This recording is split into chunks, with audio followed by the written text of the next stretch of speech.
Thank you for inviting me back this morning. How many of you were here 2 weeks ago when I was here? Well, one person returned. All right. Everybody else said, boy, this would be a good day to go out to the mountains. It's not too hot. This morning's reading is not one that you hear very often in church. Now, it is from the Bible. It is about Jesus, and it is a good story. But when you first hear it, and maybe some of you have not heard this one before, it seems to be an account of Jesus having a bad day because he isn't acting in the way that we imagine that Jesus does. I mean, Jesus is the one who welcomes, who invites, who is there with open arms, healing the world in the name of God. That's the Jesus we know, the one we follow. But here, it's a very different sort of person who seems to appear. First, he ignores the Canaanite woman completely. Just goes along, oh, I don't see you, you're not there, you're not shouting. Then he argues with her. Then he insults her. It is not fair to take children's food and throw it to the dogs. Now, scholars will tell you the word for dog in the Greek here is actually the word for puppy. But that really doesn't make it any better. He's still calling her a dog. You know, we're here at our banquet table and you're a dog that's bothering us. And then, just to give a really interesting twist to the end of the story, having said all this and done all this, Jesus says to the woman, your faith is great. May your daughter be healed. And it leaves us with sort of a strange feeling of having seen the Jesus we know, but also another figure that we're not really sure we understand at all. So what's going on in this story? Well, for the 2 or 3 of you who were here 2 weeks ago, I talked about the feeding of the 5,000, and I said at that time that throughout Matthew, these stories are written specifically for Jesus' disciples. Then and now. So these stories are basically about Jesus confronting his disciples and trying to get them to see something different, something bigger. And that same principle applies here. Somewhere in here, Jesus is asking them, what kind of God do you believe in? Because that will shape your faith, how you live it out, and what you expect in life. So here we fundamentally have a little play with Jesus and the disciples, and then the Canaanite woman is really a prop or a teaching aid. She's there to make the story go, and she does very well. This is what Jesus has done. He's left the Galilee area where he normally preached, and he's gone up to the northwest, out of a predominantly Jewish culture, into the area of Sidon and Tyre. These are 2 big port cities on the Mediterranean. So he's left his familiar territory and has set out with his disciples into this new and very different world because these people aren't Jewish. These people really didn't expect to see an itinerant Jewish rabbi wandering down their streets. And there must have been a lot of stares and amazement and maybe some not very nice comments. You know, what is he doing here? These people didn't get along well together. Today we'd say he was going into Syria. And it was filled with Syrians who didn't have the same culture, the same background, the same history. And there was Jesus. And I'm sure the disciples were anxious. You know, couldn't we just go back home where everyone likes us? Why do we have to come here where people are staring at us? We're wearing traditional Jewish garbs. We have our long hair because that's what Jewish people did. We have our little skull caps on. Like, there's not very much friendliness here. And maybe they wondered, you know, maybe Jesus has lost phone contact. His GPS isn't working. We're heading off in the wrong direction completely. I mean, they must have wondered. Now, I think Jesus went through all this knowing what he was doing, knowing where he was going, knowing what he was trying to teach these disciples who did seem always to draw the wrong conclusions from what he thought was an obvious situation. And then this woman begins to yell out, hear me, heal my daughter, please, Son of David, hear me. And Jesus ignored her. Now that for us, knowing Jesus, is very strange behavior. It was not strange behavior to the people of that time. Rabbis did not speak to women in public. And rabbis did not teach women, even in private. That was for their husbands to do, not for the rabbi. So the fact that he was just walking along pretending she wasn't there would have seemed to many people, even perhaps some of his disciples, the crowd that was going with him, quite normal. Of course, he's a rabbi. Now, we know that Jesus was not that kind of person. He taught with, and many of his early followers were women. So it wasn't Jesus, but he was playing the role here, and he was doing it for a reason. Remember 2 weeks ago in the feeding of the 5,000, the first thing that Jesus did was to turn to his disciples when all the people were hungry and say, "You give them something to eat." And the disciples all went, It's exactly the same situation here. He's waiting for the disciples to do something. Here is a woman in need. What do you think you should be doing? And the disciples think about it for a minute, and then they come up with a solution, which, as usual, was the wrong one, because they said, "Send her away, she keeps shouting after us." Basically, again, turning to Jesus, "You make her go away. We can't deal with her." And Jesus has the perfect response for the disciples. He ignores them completely. There's no reply to the disciples. He was probably thinking, when are they going to learn? But he didn't say that at the time. Instead, he turned to the woman. Now, you have to understand how rabbis taught. They taught by making a statement, sometimes a strange statement, and then the disciple, the student, was expected to reply. "Well, what about this?" "Well, I think this." And then you'd ask a question. "Well, can we do this?" And gradually you come to a conclusion. So he was really doing a teaching lesson here with the woman. What he said to her was, "I was sent only to the lost sheep of the house of Israel." Let's rephrase that. "Look at me, woman. I'm Jewish. I'm a Jewish rabbi. I'm not part of your culture. I'm not part of your belief system. And yet you're here talking to me. Look at my followers. They're Jewish. I'm preaching to the Jewish people. Why are you here?" And I really do think that Jesus understood this woman. She was not just going to back off and say, "Oh, I'm sorry, sir, I mistook you for somebody else." She was going to be feisty enough to continue the process, and she does exactly. And she said, "Help me."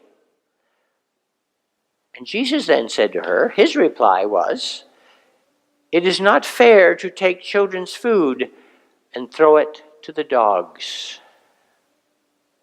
And she said, and I love this back and forth, "Yes, Lord, you think you've got me there.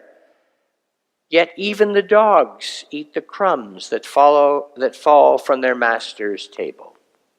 Look at Jesus. I know you're preaching to Jewish people. I know you've got good news for them. That's wonderful. I have no argument with that at all. But I know, and you know, that God's love is bigger than that. It spills over beyond the Jewish table. It's here for the world. I think Matthew here may be thinking back on his own writing when, remember, God feeds the little sparrows. God feeds everybody, not just the people sitting at the reserved table. And that's what she's saying. Sure, I know you preach to Jewish people. I know you're a Jew. I know you have a Jewish message. But I also know that the God you seem to reflect is far greater than that. And there's enough for me. Something we should always remember. There's always enough for us. And that's what she's saying. Let's stop playing games. I understand who you are. I understand what you're teaching. Now, heal my daughter. And Jesus said, "Woman, great is your faith. Let it be done for you as you wish." And the daughter was healed. Now, we don't told what happened immediately after that. There is another story in the Bible, but we don't get the follow-up at that exact time. But I'm sure what happened is that when Jesus had moved along the road a little bit or came to a place where they could sit and talk, he took the disciples aside, probably hit his head and went, "Oh, boy, you people are stupid." Well, he might have not said that, but, and said, "Then what did you learn today?" See, that woman learned something. She learned, and John talked about this in the prayer, the persistence of prayer, persistence of faith. Sometimes we, come to church on Sunday and, "Oh, God, please make," and we open our eyes, it hasn't happened, and oh well, prayer doesn't work. No. Prayer is woven into our lives. It may not work today or tomorrow or seem to work, but it works out. And so Jesus said, all right, maybe you've learned that, but what else have you learned? What do you see? Because basically today, what I was trying to tell you, and you didn't seem very receptive, is who God is, because you need to know that. We need to know who this God is who we worship, or else God becomes sort of very vague. Yeah, I believe in God. I'm a Christian. Jesus was a nice person. We should all love each other. Isn't that wonderful? And then we go out into the world, and our faith doesn't work very well because it's so flimsy. It's so ethereal. It really has nothing to do with the hard realities of our own lives and of the world in which we live at the present time. So what Jesus is saying, before you go out, you've got to know the God I'm proclaiming.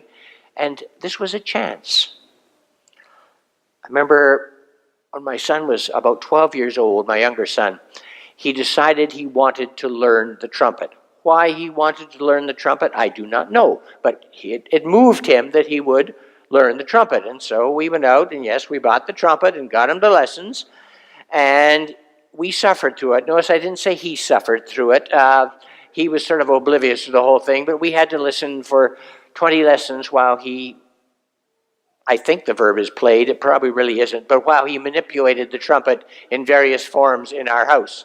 And he soon learned that he was not a trumpeter by nature, and we had learned it, I think, the second he put his lips to the instrument. But see, here's something he thought would be a good idea. But when he got into it, he found that, well, no, this isn't really a good idea. And I think sometimes we're that with faith. We go out, we say, I'm going to live faithfully, and we're not really prepared for the kind of faith that we need to have. And this is what this lesson is about. First, faith is about action.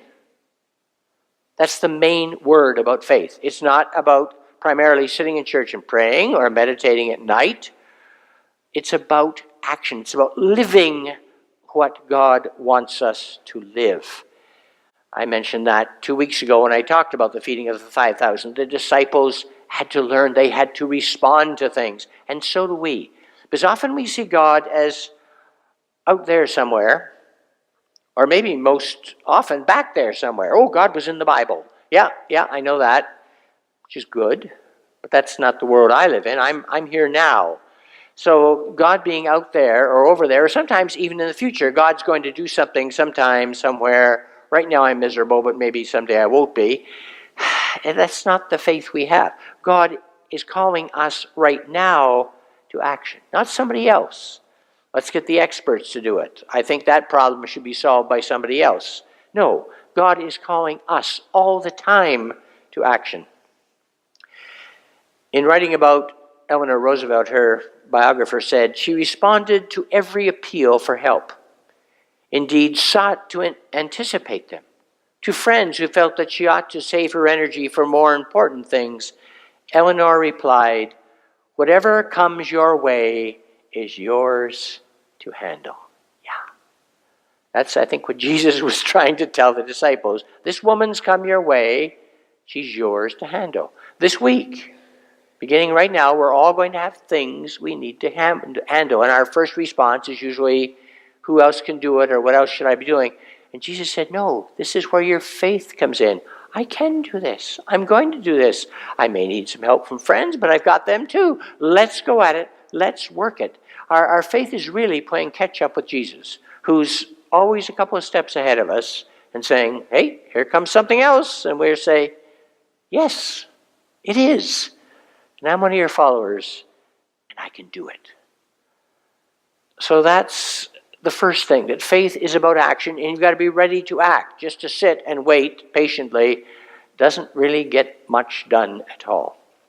The second thing is that the goodness of God is indeed for all people. Again, here, as with the centurion earlier in Matthew, Jesus is saying, my reach is far beyond the little Jewish community in Galilee.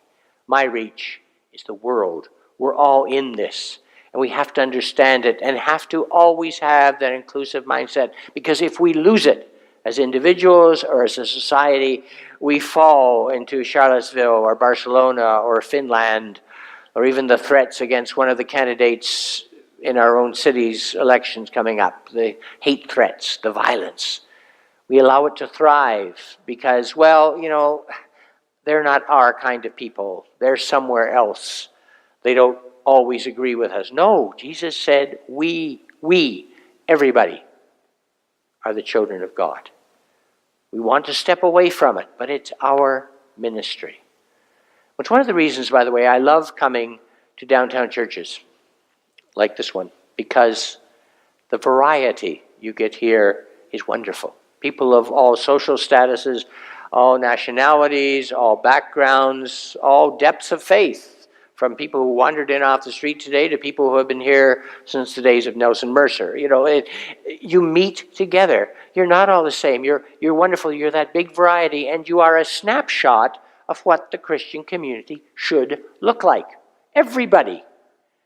Because that's to whom Jesus was preaching. And we're not just talking about tolerance here. Well, we're good Christians, and we tolerate people. We put up with them. Yeah, they're a little bit different. I guess we got to like them too. No. Again, I'll quote from Matthew, because that's where we are. For if you love those who love you, what reward do you have? Do not even the tax collectors do the same? And if you greet only your brothers and sisters, what more are you doing? Do not even the Gentiles do the same?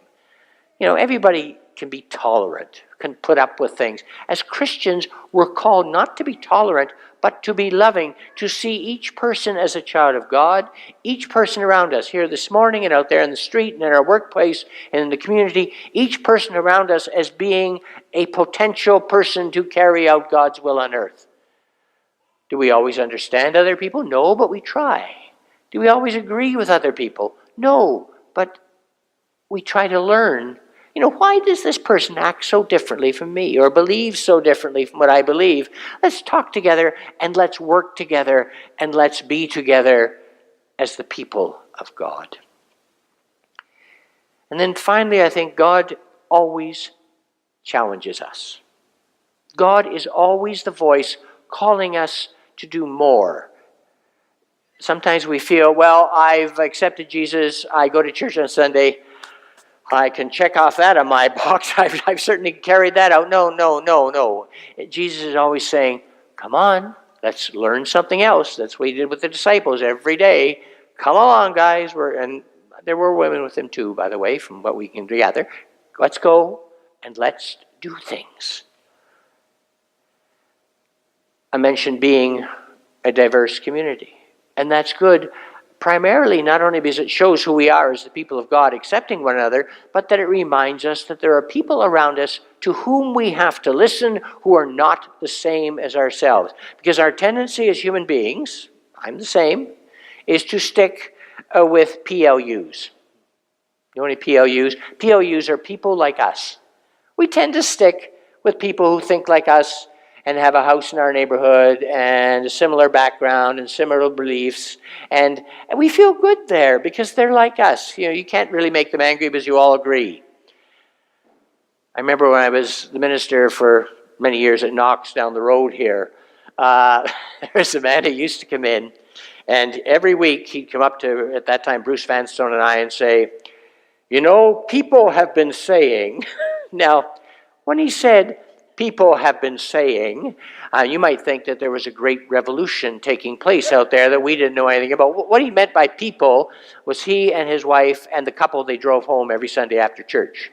And you knew that on their way home they did a complete analysis of the church service and how it had failed to meet their expectations. And the next Sunday you would hear what people, these thousands of people out there crowding around the doors of the church, have been saying.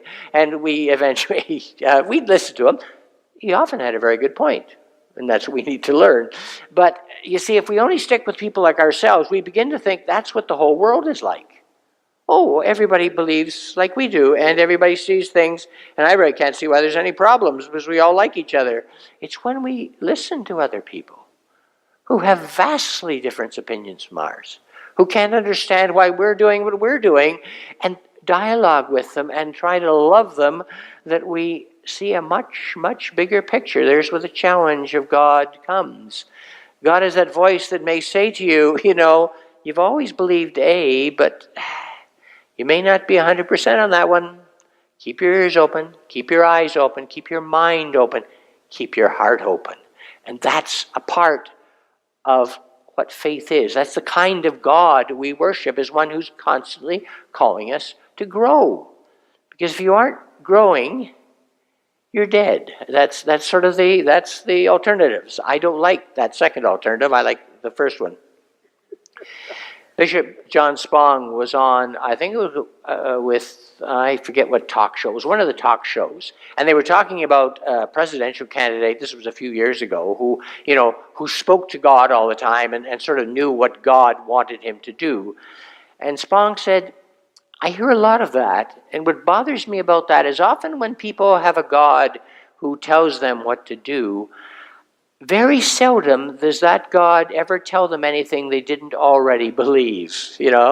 My God believes I'm doing everything just right and I should just keep doing that. And if that's the kind of God you believe in, it probably isn't the God to whom Jesus was referring and in whose spirit Christ lived and was among us.